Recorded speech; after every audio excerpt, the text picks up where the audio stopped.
Bonsoir Jean-René Cazeneuve, vous êtes député La République En Marche du Gers, oui. Président de la délégation aux collectivités territoriales à l'Assemblée nationale. Et Sophie Taillé-Polian, bonsoir. Bonsoir. Vous êtes sénatrice Génération, c'est le mouvement de Benoît Hamon, apparenté PS du Val-de-Marne. Eh bien, vous allez pouvoir interroger Guillaume Pelletier. Peut-être, puisqu'on parlait tout à l'heure des hôpitaux, on va commencer peut-être par les hôpitaux et Sophie Taillé-Polian. Vous aviez une question là-dessus, notamment, et les services publics plus globalement. Oui, parce que c'est vrai que c'est toujours compliqué quand on entend la droite expliquer qu'il faut à la fois baisser les dépenses publiques, baisser les impôts, et puis qu'il faudrait financer les services publics. Alors là, M. Pelletier, je vous entendais parler du fait de mettre en place des politiques de prévention. Très bien, mais ça a un coût. Je vous entendais aussi parler d'augmenter les médecins. Je vous dirais peut-être d'ailleurs que c'est peut-être aussi les infirmières et les personnels soignants des hôpitaux qu'il faudrait augmenter en priorité parce qu'eux ne l'ont pas été depuis fort longtemps alors que les médecins sont très bien organisés pour cela vis-à-vis de la sécurité sociale. Donc si vous voulez, il y a quand même tout le temps, et on le voit, moi je le vois régulièrement dans les débats de l'hémicycle du Sénat où la droite sans arrêt parle d'addiction à la dépense publique. Donc je dirais que là, il faudrait quand même un petit peu nous expliquer comment vous allez faire parce qu'on voit bien qu'en fait tout cela, c'est un peu de poudre aux yeux. Quand les gens se mobilisent pour demander de l'argent pour les services publics, vous êtes derrière, mais en réalité, vous souhaitez, je pense que d'ailleurs, je l'ai lu dans quelques pages de votre livre que j'ai regardé ce week-end, vous souhaitez quand même baisser les dépenses publiques. Alors, réponse. Comment gérer cette contradiction ? Deux choses dans votre... D'abord, moi j'essaie de ne pas opposer médecins, infirmières, et je crois que vous avez raison. C'est pour ça que j'ai parlé des personnels hospitaliers, et dans mon pôle de santé, on a mis à égalité médecins et infirmières, et je sais combien dans nos territoires ruraux, heureusement qu'on a des infirmiers et des infirmières qui sont le dernier lien sur les questions de santé. Je propose dans mon livre d'ailleurs une revalorisation comme pour le personnel de nos EHPAD. Si vous avez bien lu mon livre, bien sûr que j'essaie d'être un élu responsable et je parle sur quelques pages de la baisse des dépenses publiques avec des propositions très concrètes comme la lutte contre les fraudes fiscales et sociales. Mais si vous êtes honnête, dans ce livre, comme dans les propositions que je fais ce soir au nom de ma famille politique, ce sont des propositions qui visent à récompenser le travail et l'effort. Non mais ce n'est pas la question. La question c'est comment faites-vous pour faire plus de dépenses publiques avec moins d'impôts en gros ? Et en baissant, en baissant les impôts, oui, c'est ça. Voilà, et sans faire de dette, puisque... Je vais vous répondre alors très précisément. Rentrons dans le détail. Les propositions que je fais, d'abord, c'est un plan de baisse de 40 milliards d'euros de dépenses publiques chaque année. Comment ? 10 milliards de baisse sur la lutte contre les fraudes fiscales et sociales. Je propose, par exemple, de priver de crédit d'impôt tout fraudeur fiscal récidiviste. Ça me semble une proposition concrète. Selon la Cour des comptes, c'est probablement 10 à 15 milliards que nous pourrions récupérer chaque année avec une politique beaucoup plus ferme sur la question. Deuxièmement, nous l'avons évoqué à l'instant, la réforme des retraites telle que je la propose, c'est probablement environ 10 milliards d'euros d'économies chaque année. Donc il y a bien sûr des économies à faire. Mais à l'inverse d'une autre droite ou d'une ancienne droite, c'est vrai, ma génération, en tout cas, tente d'imaginer dans le prolongement de ce qu'incarnèrent le général de Gaulle, Jacques Chirac ou Nicolas Sarkozy, une droite sociale, populaire et écologique. Ça peut vous surprendre, je l'entends, parce que nous n'avons pas toujours eu des porte-paroles en ce sens, mais c'est vrai que nous sommes en train d'imaginer une droite nouvelle. Vous voulez baisser les moyens donnés aux retraites, alors même qu'il y a une augmentation du nombre de retraités. Donc je ne vois pas comment vous allez maintenir le pouvoir d'achat des retraités. Mais est-ce que vous m'avez bien entendu ? Je propose la suppression des régimes spéciaux, 6 milliards d'euros chaque année. Donc vous allez bien baisser des retraites pour beaucoup de gens. Non, la suppression des régimes spéciaux. Oui, donc ça va signifier la baisse des retraites pour ceux qui en bénéficient. Des gens notamment qui ont des régimes spéciaux parce qu'ils travaillent de nuit, parce qu'ils travaillent les week-ends. Pour tout nouvel entrant, il nous semble particulièrement légitime, et je ne sais pas vous comment vous faites dans votre territoire pour expliquer à deux compatriotes que vous avez en face de vous, quelqu'un qui est au public, quelqu'un qui est au privé, quelqu'un qui est dans un régime spécial, quelqu'un qui ne l'est pas, pourquoi depuis 40 ans nous sommes incapables de créer une réforme fondée sur l'idéal de justice. Je vais vous dire, c'est ça la justice sociale.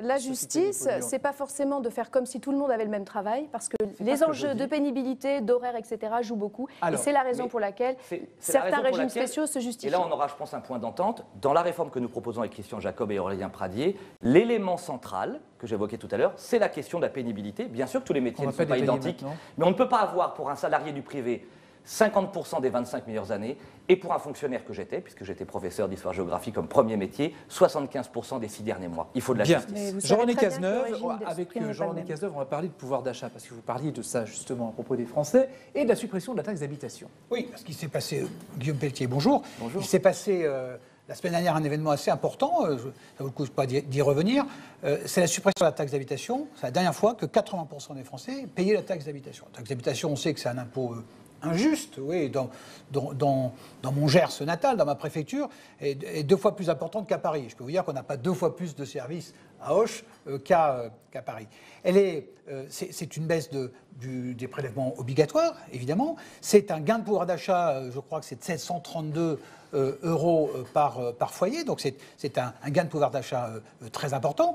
Cette taxe d'habitation va être compensée auprès des collectivités territoriales, et pourtant, à ma grande surprise, même si c'est une baisse des prélèvements obligatoires, j'ai cru comprendre que longtemps votre famille politique était pour la baisse des prélèvements obligatoires, vous avez voté contre. Alors, ma question est assez simple.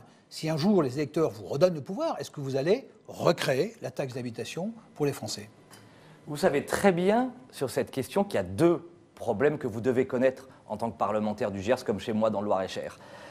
Est-ce que la taxe d'habitation sera vraiment compensée pour garantir la liberté des communes ? Ça fait pas que votre gouvernement, d'ailleurs, que vous soutenez, tous les autres depuis 40 ans, où il y a systématiquement un enfumage. Vous savez très bien qu'il y a quelques jours, par exemple, le gouvernement a annoncé que la compensation de la fameuse taxe professionnelle allait être sacrément diminuée, 230 à 240 millions d'euros. Et les communes, comme les maires, ne sont pas idiots. Ils savent que pour 1 ou 2 ans, ce sera garanti, mais que dans 5 ou 10 ans, il y aura probablement un problème. De faire pareil que ce qu'ont fait les gouvernements précédents, une alerte dont celui que vous avez soutenu. Que j'ai voulu lancer. Deuxièmement, sur la fiscalité, bien sûr qu'il y a trop d'impôts et de taxes en France. Et à ce titre, la suppression de la taxe d'habitation, je le dis avec beaucoup de clarté, est une bonne idée. Donc vous la remettriez pas en place si vous reveniez au pouvoir. Parce que tout est une question d'équilibre. Dans le budget 2019-2020, qu'est-ce qui se passe ? On nous annonce 5 milliards d'euros de baisse d'impôt sur le revenu. Mais on oublie de nous dire qu'avec le gel de l'indexation retraite-prestations familiales, c'est 3 milliards d'euros de baisse du pouvoir d'achat pour nos compatriotes. Avec la question de la hausse des cotisations AGIRC et ARCO des retraites, c'est 2 milliards d'euros de baisse du pouvoir d'achat pour nos compatriotes. La baisse des APL, c'est 1 milliard d'euros de baisse du pouvoir d'achat pour nos compatriotes. Je veux juste que le gouvernement, quel qu'il soit honnête avec nos compatriotes. Je vous pose la question de Jean-René Cazeneuve. Est-ce que vous remettriez en place la taxe d'habitation si vous reveniez au pouvoir ? Pour ma part, je ne le pense pas. Je pense que pour votre part, mais ce n'est pas la ligne de votre parti. Nous allons trancher, je vous l'ai dit, en juillet prochain, à l'occasion d'un congrès des idées. Je pense que tout impôt supprimé est une bonne idée dans notre pays. Sauf que ce gouvernement vend du rêve, ou plutôt du vent, puisque en face de la suppression d'un impôt, pour les Français, il en crée des dizaines et des dizaines. C'est la raison pour laquelle on a eu cette crise des Gilets jaunes, qui ont bien compris, par exemple, avec la hausse de la CSG, combien nos retraités, par exemple, étaient les premiers pénalisés. Sophie Taillé-Polian, vous vouliez aussi interroger Guillaume Pelletier sur le chômage, les allocations chômage notamment. Écoutez, oui, parce qu'on entend beaucoup de choses se dire sur finalement l'assistanat. Alors je vois que c'est un de vos grands credos, l'assistanat, et vous d'ailleurs vous dites tout à l'heure, vous défendez 70% des Français, les 30 autres pourcents visiblement ne valent pas que vous les défendiez. Bien, moi je pense qu'il faut les défendre aussi, et notamment lorsqu'ils sont victimes d'un système extrêmement puissant qui s'abat contre eux, et celui de la précarité, de la précarisation du travail et aussi de la raréfaction du travail. Or, ce que je vois aussi dans vos propos, c'est le fait que vous dites il faut remettre les gens au travail, etc. Mais on entend tout le temps parler des fameux emplois non pourvus. Ils sont au nombre de 300 000. Il y a 5 500 000 personnes inscrites à Pôle emploi, sans parler de celles qui ne sont pas inscrites, qui ont, je dirais, ne voient plus l'utilité, puisque Pôle emploi ne les reçoit pas, puisqu'il n'y a pas assez d'agents, etc., etc. Donc ma question est comment vous faites pour dire c'est les gens qui travaillent, mais il y en a beaucoup, en fait, ils ne trouvent pas de travail. Donc vous êtes là à dire ce sont des assistés. Comment vous faites ? Parce que faire rentrer 5 500 000 dans 300 000 emplois non pourvus, ça me semble un petit peu difficile. Je trouve vraiment vos propos un peu caricaturaux, franchement, parce que j'essaie d'avoir un débat apaisé. Moi, je veux que réconcilier tous les Français et l'accorder tout entière.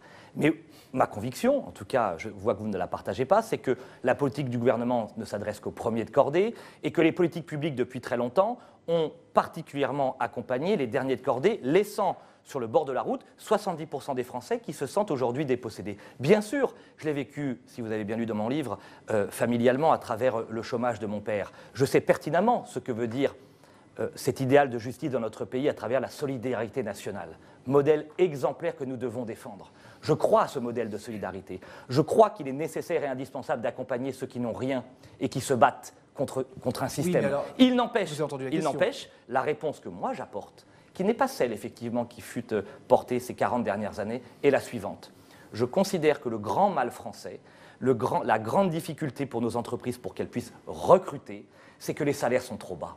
Et tant que nous n'augmenterons pas les salaires, nous ne donnerons pas envie à ceux qui travaillent de continuer à travailler, à ceux qui ont travaillé comme les retraités d'être récompensés après une dure vie de labeur, et nous ne donnerons pas envie à ceux qui sont aujourd'hui bénéficiaires d'un revenu d'assistance de passer au travail. Vous savez, je reçois chaque semaine, j'ai un zooparc, le zooparc de Beauval dans ma circonscription avec les fameux pandas. Il y a eu une baisse de la TVA. Toute l'équipe a créé 120 nouveaux contrats.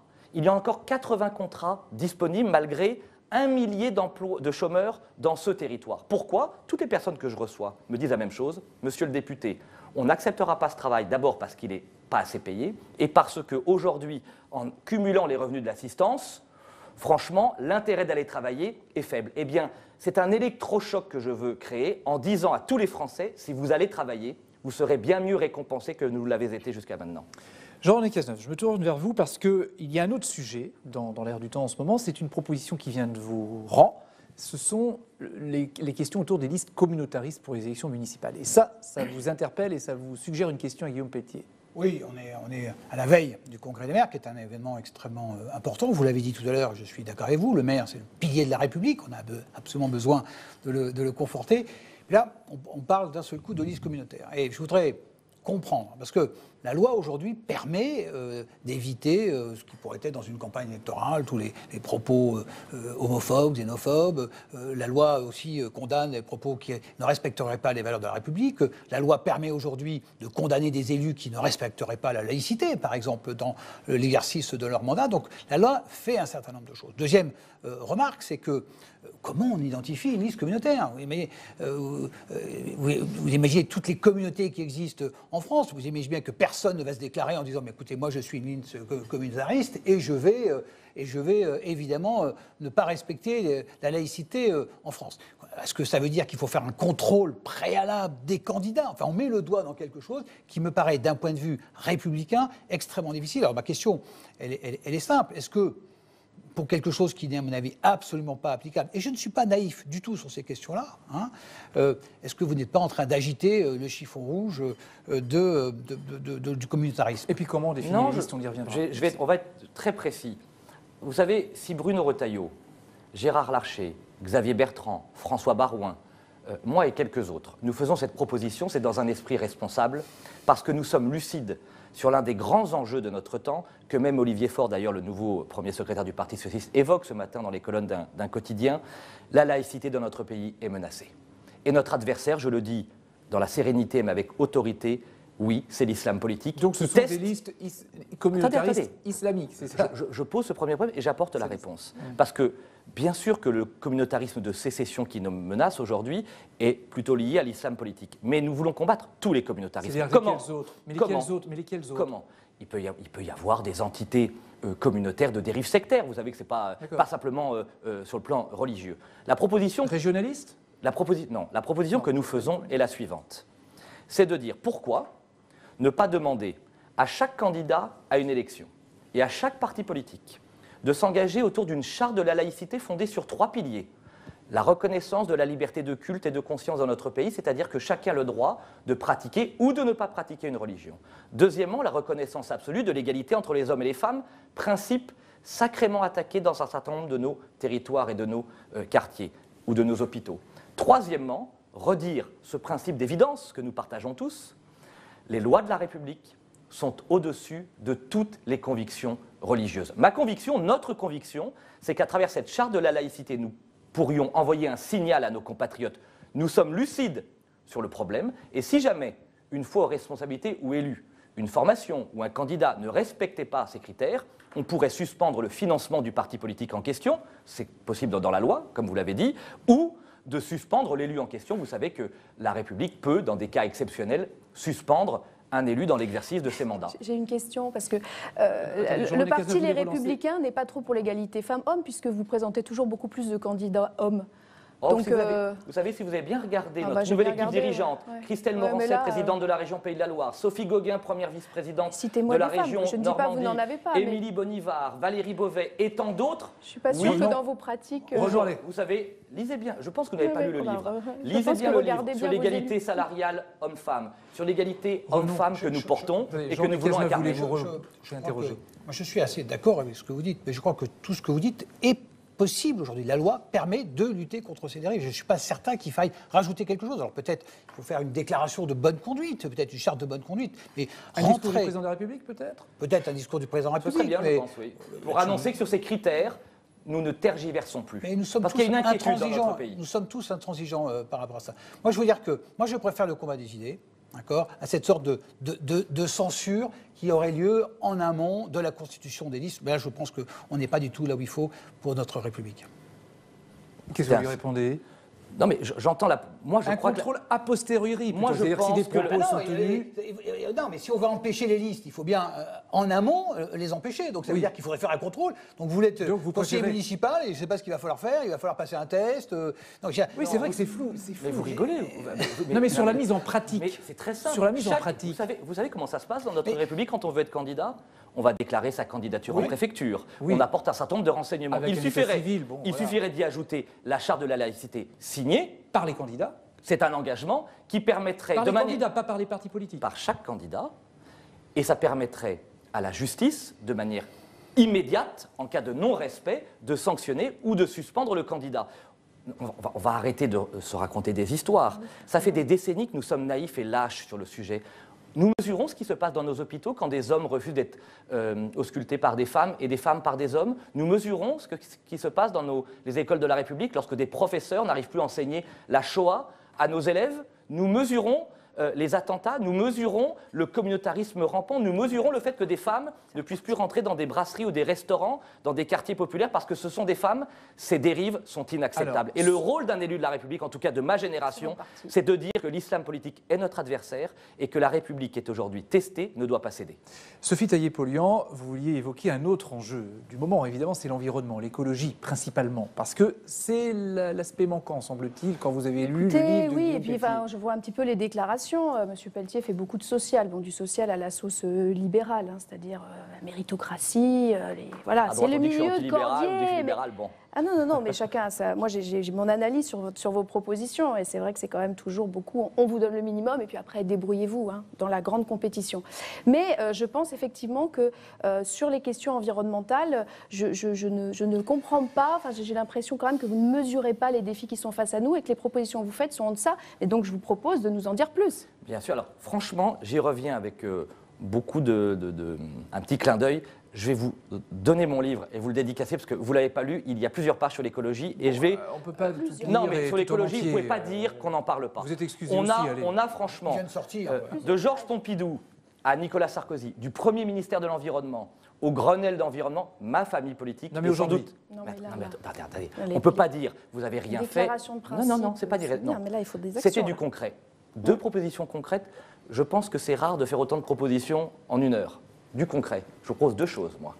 Je propose d'abord un tribunal climatique international pour juger les multinationales polluantes au niveau international, là, vous êtes d'accord avec ça, en Amazonie ou dans l'autre poumon vert. Sophie Taillé-Polian est d'accord avec vous. Vous voyez qu'on a des propositions ensemble là-dessus. Oui, nous avons proposé effectivement vous voyez qu'on a des propositions le fait de mettre en place l'écocide au niveau en Amazonie, international et européen. Comme au Congo, deuxième poumon vert de notre planète, il y a des dérives absolument inacceptables et c'est ce que je reproche au gouvernement actuel, c'est de s'en prendre fiscalement aux petits, aux citoyens et d'être très lâche avec ceux qui polluent, c'est-à-dire quelques États et multinationales qui ne respectent rien des accords de Paris et de Kyoto. L'huile de palme et Total ?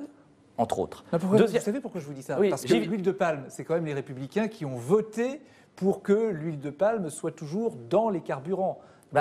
C'est pas mon cas et la nouvelle génération à droite est en train de manière très concrète avec cette proposition, et je vais en faire une seconde tout de suite, d'incarner une écologie sociale, c'est-à-dire pas une écologie contradictoire avec le pouvoir d'achat, une écologie qui se réconcilie avec le pouvoir d'achat. Comment ?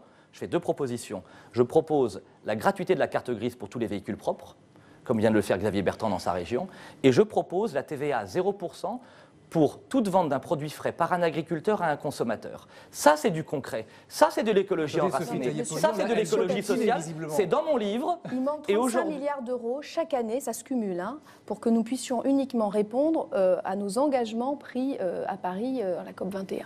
Donc, je suis bien d'accord, très bien, la carte grise, parfait. Enfin là, c'est un autre niveau que se joue la question.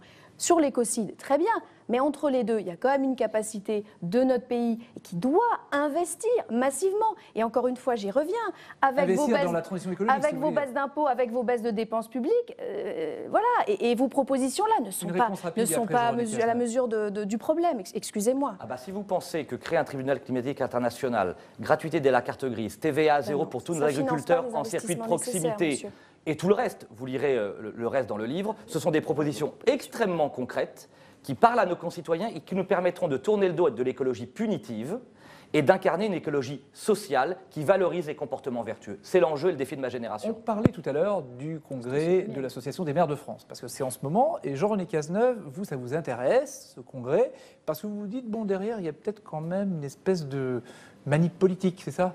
Oui, alors ce qui met peut-être mal à l'aise, c'est que, contrairement à ce que vous avez dit tout à l'heure, si je peux me permettre, vous avez dit que le président de la République ne tenait pas à ses engagements. C'est bien quelque chose qu'il a fait vis-à-vis des collectivités territoriales, c'est qu'il a tenu ses engagements. Donc on a maintenu les dotations financières, alors qu'elles avaient fortement baissé auparavant. On a arrêté ce bricolage institutionnel, la loi NOTRe, la loi MAPTAM, etc. On a stabilisé l'organisation territoriale. On a même, avec la loi engagement et proximité qui est discutée en ce moment à l'Assemblée nationale, remis le maire au centre de l'intercommunalité. Donc on fait beaucoup de choses et c'est normal parce que les maires sont des éléments très importants dans notre République.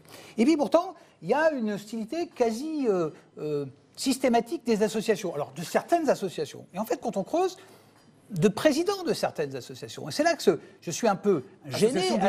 Association d'élus, parce que là, je suis un petit peu gêné. Et je me demande, et quand je vois les déclarations politiques et des écuries présidentielles qui sont quelque part en train de se mettre en place, je me dis, est-ce qu'il n'y a pas un malaise là ? Et est-ce qu'il ne faudrait pas que les associations d'élus jouent leur rôle d'association d'élus à la veille du Congrès et ne deviennent pas des écuries présidentielles. Vous visez François Baroin quand vous dites ça ? Peut-être. Alors François Baroin... Peut-être ou certainement ?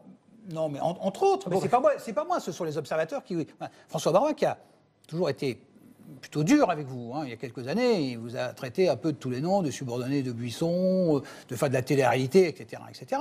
Bon, je veux dire, aujourd'hui, est-ce que c'est acceptable quand on doit tous se réunir dans un réflexe républicain, tous se réunir derrière nos maires, que d'utiliser ça comme tribune politique ? Moi, je m'entends très bien avec François Baroin, Dominique Bussereau, Renaud Muselier, Hervé Morin. Qui a instrumentalisé, méprisé les maires de notre nation ces dernières années à travers une polémique, vous vous en souvenez, Balance ton maire, extrêmement maladroite. En tout cas, un certain nombre de membres du gouvernement et le président de la République n'ont pas été au rendez-vous de l'attente considérable de nos élus locaux. Et il est légitime que des présidents démocratiquement élus, François Baroin est le président choisi par les maires de France. Absolument. Dominique Bussereau l'est par les présidents des départements de France. Hervé Morin et Renaud Muselier le sont par les présidents des régions de France. Oui, la vérité, c'est que la France des territoires et des provinces, elle appartient aujourd'hui à la droite républicaine parce que nos concitoyens voient bien qu'entre le macronisme qui prône une forme de dérégulation, de capitalisme financier et de mépris des territoires d'une part, et le populisme des extrêmes, nous essayons d'inventer et d'imaginer un chemin de crête étroit certes, mais qui garantit l'unité de la République et les représentants de nos territoires. Jean-René Cazeneuve, l'Association des maires de France n'est pas une filiale des Républicains. Mais en quoi ? Non, c'est ce qu'il disait à peu près, Jean-René Cazeneuve, parce que François Baroin en fait une tribune personnel et politique. Pourquoi politique. on est dans une opposition quasi systématique? C'est dommage d'être dans une position quasi systématique. Et ça n'est pas le cas de l'Association des communautés de France, ça n'est pas le cas de l'Association France Urbaine qui représente les métropoles, etc. Donc il y a bien quelques associations aujourd'hui qui se sont focalisées et qui sont dans un... et qui ont, d'une certaine manière, qui sont dans un refus quasi systématique. Et je pense que c'est dommage, parce qu'elles ont un rôle extrêmement important. J'ai beaucoup de respect pour François Baroin. Et donc, je pense qu'elles doivent être, et à la veille du Congrès des maires, mon message, c'est un message d'espoir. Battons-nous ensemble pour les élus, pour les territoires. Et n'en faisons pas une tribune. Qu'est-ce qui se passait il y a un an, lorsque les Gilets jaunes manifestaient par centaines de milliers et que le président de la République était aux abois? Gérard Larcher, président du Sénat, François Baroin, président des maires de France, et tant d'autres, et nous, avec eux, nous avons été des élus responsables pour dire au président de la République, il est temps de nous entendre. Le président de la République ne peut pas demander en permanence, à la veille des congrès des maires, aux associations et aux élus d'être calmes, lui qui est incapable de faire des propositions concrètes au service de nos territoires. Si le président est capable de mettre sur la table des propositions, comme nous les avons évoquées tout à l'heure, très bien, nous serons à ses côtés. Il est temps qu'il entende la colère des élus locaux. La réponse, on l'aura demain, à l'issue du discours du président de la République devant le congrès de l'Association des maires de France. Surtout. Et on verra tout ça. Merci Jean-René Cazeneuve, merci Sophie Taillé-Polian d'être venue sur ce plateau. Merci beaucoup. On va entamer maintenant la dernière partie de cette émission, audition publique. Et c'est Yves Tréhard du Figaro qui nous rejoint. Il nous a beaucoup écouté, vous surtout, en détail. Merci.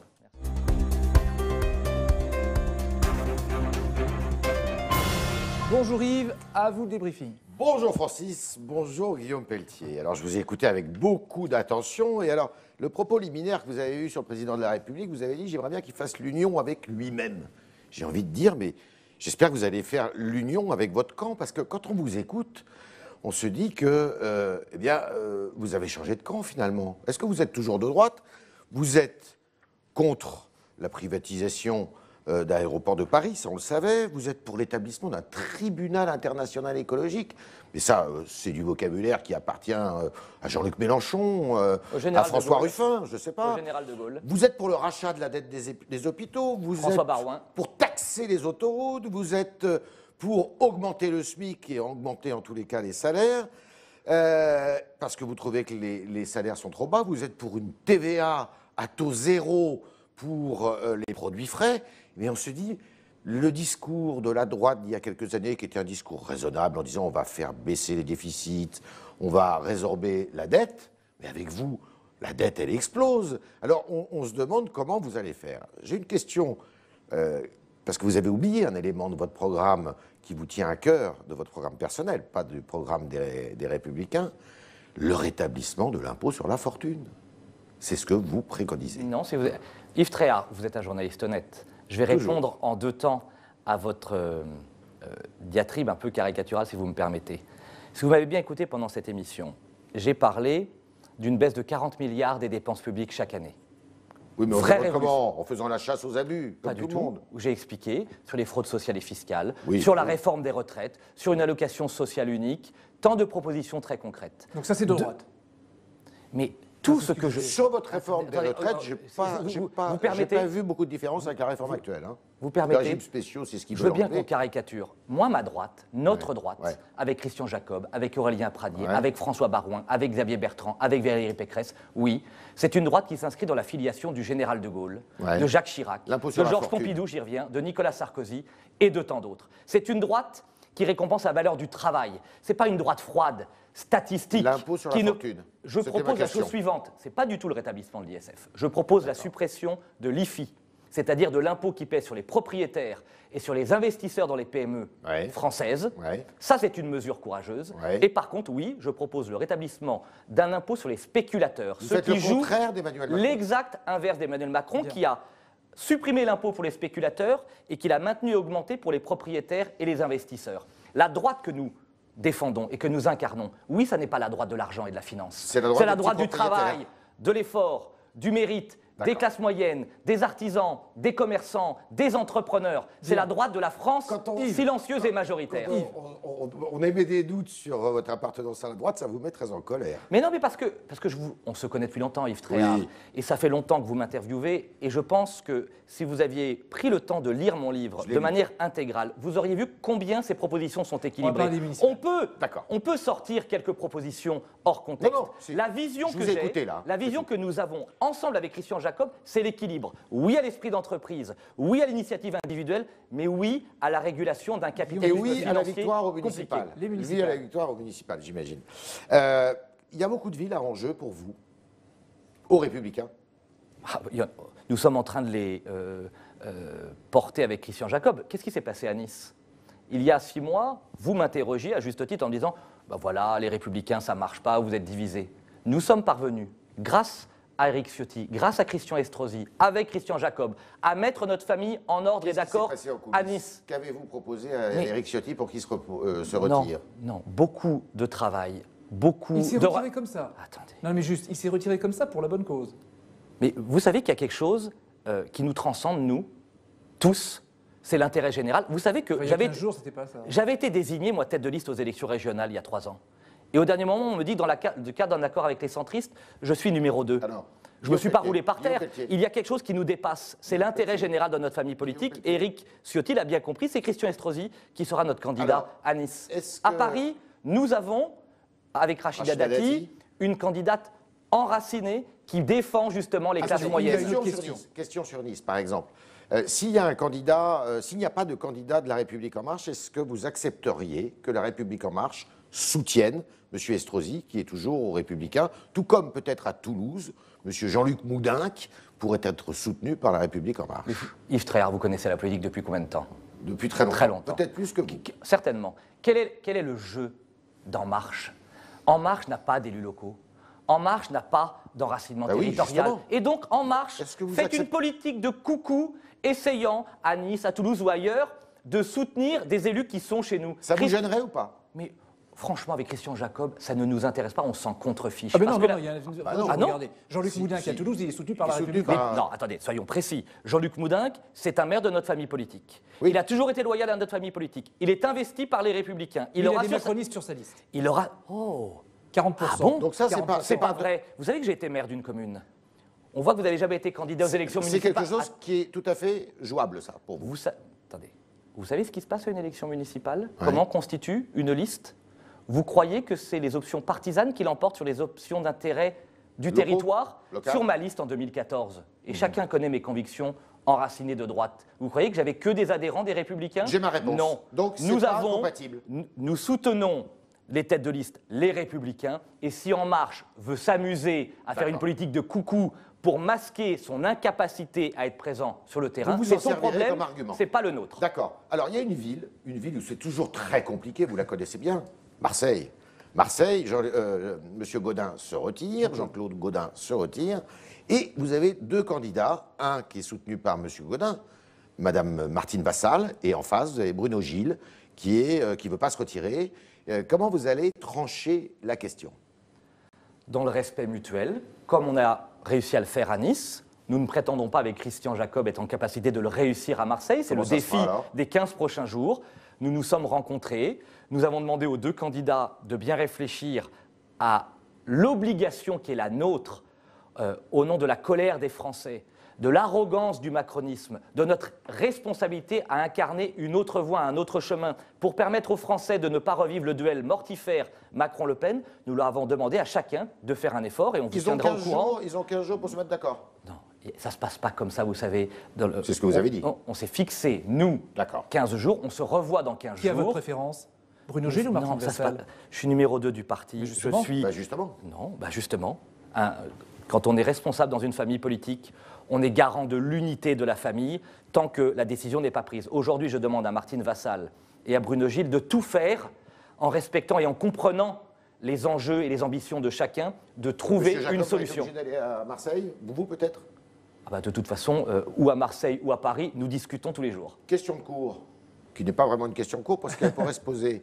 S'il y avait la nécessité de faire un front républicain pour faire barrage à un candidat du Rassemblement national, est-ce que vous iriez dans ce front républicain? Je ne suis ni Madame Irma, ni un fan de la politique fiction, et je me méfie des questions politiques et médiatiques qui visent à faire de l'exception la règle.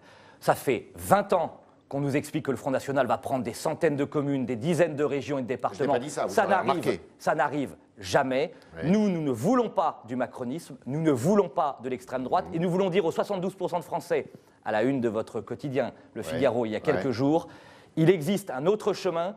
Vous n'aurez pas à revivre Macron-Le Pen en 2022. Ce chemin, il est fondé autour de la famille des Républicains et de notre alliance de la droite et du centre. Souvent, sans doute, des élections régionales de 1998 qui ont fait beaucoup de mal à la droite. Et de 2015. Voilà. Où nous avait dit que Madame Deux questions pour les deux Le Pen prendraient une région. Une question pour finir. Et une réponse rapide. François Baroin, candidat pour la présidentielle de 2022 ?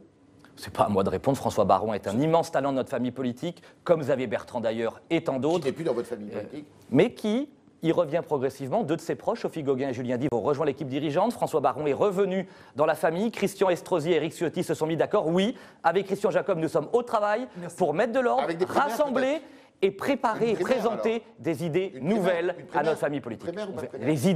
Les idées avant les égos. Merci Guillaume Pelletier d'être venu dans Audition Publique. N'oubliez pas que vous pouvez retrouver cette émission sur Figaro Live, sur les comptes Twitter de LCP Public Sénat. Bonne semaine, merci et à lundi prochain.